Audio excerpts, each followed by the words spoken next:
Ça fait super longtemps qu'on n'a plus fait ça sur la chaîne, et je t'avoue que ça commençait à me manquer un petit peu. Tu le sais, ici, on parle de dessin, on parle de manga, alors forcément, quand tu réunis les deux en vidéo, bah tu te retrouves à dessiner du manga. Jusqu'ici, on a dessiné du One Piece, on a dessiné du Hunter x Hunter, du SNK, et le dernier en date, c'était du Jujutsu Kaisen. L'idée, si t'as pas vu les vidéos que je viens de te citer, c'est en gros de choisir une planche marquante d'un manga qu'on va redessiner, qu'on va réinterpréter dans notre propre style. Et vraiment, à chaque fois, c'est la régalade. C'est un pur plaisir. L'enjeu ici, c'était du coup de trouver un manga qui serait aussi prenant que les précédents dont on vient de parler, mais qui serait aussi du coup intéressant à redessiner. Du coup, moi, ce que j'ai fait, c'est que j'ai été chercher un petit peu dans les commentaires de la précédente vidéo pour voir un petit peu vos propositions, et je suis tombé là-dessus. Tu pourrais redessiner une planche de Demon Slayer ? Eh ben, tu sais quoi ? C'est ce qu'on va faire aujourd'hui. J'espère que t'es prêt, j'espère que t'es bien installé. Aujourd'hui, je t'embarque avec moi pour aller dessiner du Kimetsu no Yaiba, du Demon Slayer. Ah, et petite parenthèse, là, je vais te dessiner à partir d'une planche du manga, donc forcément, fais attention au spoil. Normalement, si t'as vu la première saison, il n'y aura pas de souci. Et puis, t'inquiète pas, je compte pas rentrer dans le détail de l'histoire, mais quand même, t'es prévenu. Alors, pour que tu saches un petit peu le contexte, Demon Slayer, c'est un manga que j'ai découvert à travers son animé l'an dernier. Alors, tant qu'on parle de l'animé, juste deux petits mots là-dessus. Une animation aux petits oignons, une régalade totale du premier au dernier épisode, et j'inclus là-dedans le film qui est sorti il n'y a pas très longtemps. Tout est très beau, très prenant, l'ambiance, l'animation, le style, le doublage, vraiment c'est un animé excellent, une très belle découverte. Par contre, je vais pas faire genre, j'ai pas lu le manga.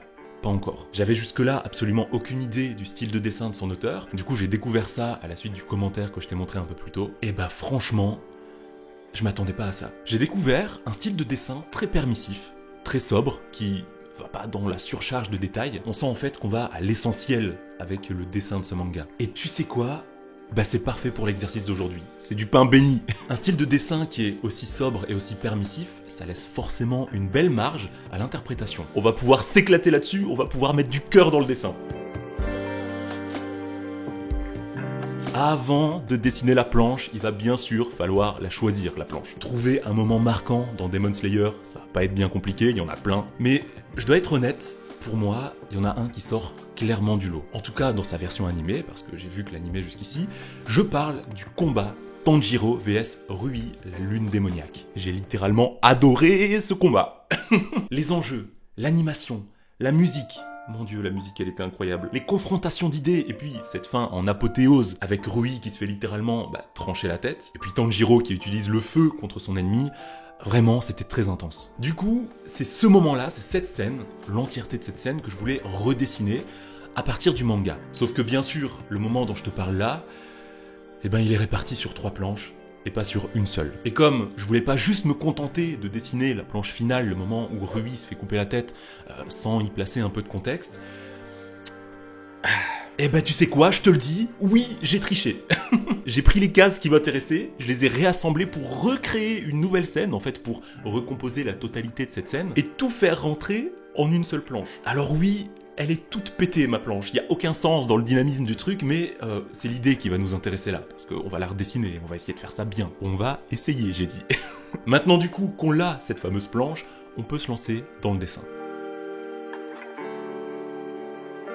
On commence dans le sens de la lecture du manga avec la première case en haut à droite, celle où Rui se prend le katana brisé de Tanjiro dans le cou. Cette scène, elle s'était littéralement déjà produite un peu plus tôt, et Tanjiro n'avait même pas réussi à érafler son cou, il avait même pas réussi à blesser Rui en fait. La peau du démon était en fait bien trop résistante pour sa simple lame. Du coup forcément, Rui, le démon, il s'attend à ce qu'il se passe exactement la même chose, il a pas vraiment peur pour sa vie, et c'est du coup précisément ce sentiment de confiance que j'ai voulu accentuer dans mon dessin. Dans la case de base, il est peut-être un petit peu surpris par ce coup, en fait ça vient surtout du fait que Tanjiro ait pu se défaire de ses fils, en plus en utilisant le feu pour parvenir à l'atteindre. Mais moi ce que j'ai voulu mettre en avant dans ce dessin, c'est surtout l'assurance qu'il a quand même, malgré tout, à ce moment-là au fond de lui. Un simple humain ne peut pas lui rouler dessus, on parle quand même d'une lune démoniaque, alors forcément on saupoudre ça d'un petit sourire provocateur, c'est d'ailleurs quelque chose que j'adore dessiner sur les personnages qui sont méchants, et puis quand tu couple ça avec son regard de détraqué, forcément tu comprends qui t'as en face de toi. On est dans un shonen.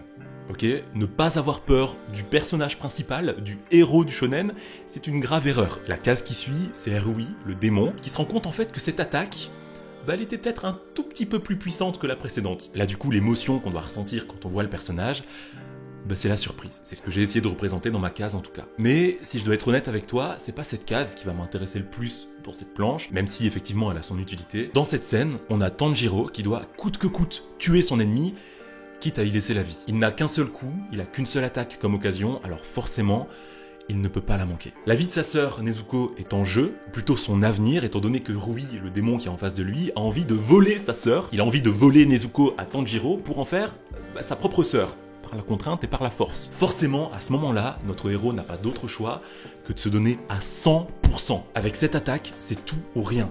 C'est maintenant ou jamais. J'ai donc, dans mon dessin, voulu aller un peu plus loin que dans la case de base, simplement pour traduire un petit peu l'intensité du moment. Et pour illustrer du coup le déchaînement, littéralement, de Tanjiro à ce moment-là, je l'ai donc dessiné en mouvement, avec un dynamisme qui est vraiment accentué. Je voulais vraiment qu'on ressente le dépassement du personnage, qui d'ailleurs accède à un nouveau pouvoir, un pouvoir qu'il avait encore jamais utilisé jusque-là. D'ailleurs, ce moment, quand il change d'élément pour passer de l'eau au feu, c'était incroyable. Juste avant de faire cette vidéo, je me suis rematé l'épisode en question, histoire de me remettre un petit peu dans l'ambiance.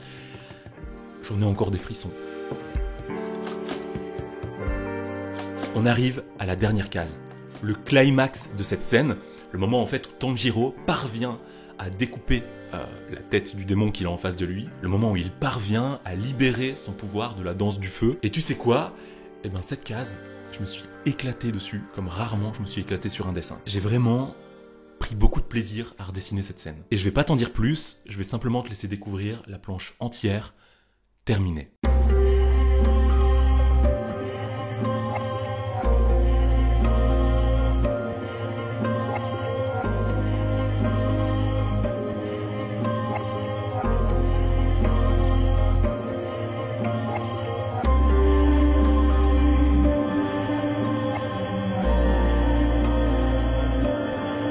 Voilà donc ce que donne mon interprétation de cette planche, de cette fameuse scène qui reprend le combat entre Tanjiro et Rui, la lune démoniaque. J'espère vraiment que ça te plaît. Je voulais t'en parler. Si j'ai choisi cette scène, c'est pas seulement pour sa beauté visuelle, pour le spectacle qu'elle représente. On s'en rend pas forcément compte au premier coup d'œil, mais ce qu'on a là, c'est pas seulement un gentil qui se bat contre un méchant. En réalité, c'est un petit peu plus complexe que ça. On a deux êtres que tout oppose, qui cherchent l'un et l'autre à imposer leur propre définition, leur propre sens du mot famille dans cette bataille. Le premier, démoniaque, est entouré de frères, de sœurs, de parents, mais ces liens familiaux ne sont basés que sur de la contrefaçon, que sur de la contrainte, de la peur, de la menace, tandis que le second, humain, n'a plus qu'une sœur parmi les vivants. Mais il est ô combien plus riche et plus aimé par sa sœur que le démon, lui, ne le sera jamais par sa famille entière. Le démon, très entouré en ombre, se retrouve finalement seul face à la mort, même si effectivement il meurt pas à ce moment-là, mais c'est ce que veut la symbolique en tout cas, tandis que l'humain, Tanjiro, ayant perdu presque l'entièreté de sa famille finalement, ne lui restant plus qu'une sœur à chérir et à protéger, eh bien,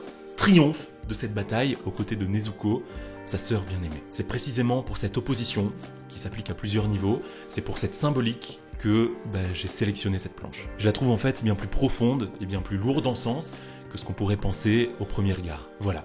Il est maintenant temps, il est maintenant l'heure pour moi de filer. N'hésite pas à me faire tes propositions en commentaire pour une prochaine planche à redessiner dans une prochaine vidéo. J'espère que la vidéo t'aura plu, j'espère qu'elle t'aura au moins diverti. Je te dis à très vite pour une prochaine vidéo sur la chaîne. D'ici là, porte-toi bien et un peu comme Tanjiro, prends soin de ta famille parce que tu le sais, c'est ce qu'il y a de plus important. Salut!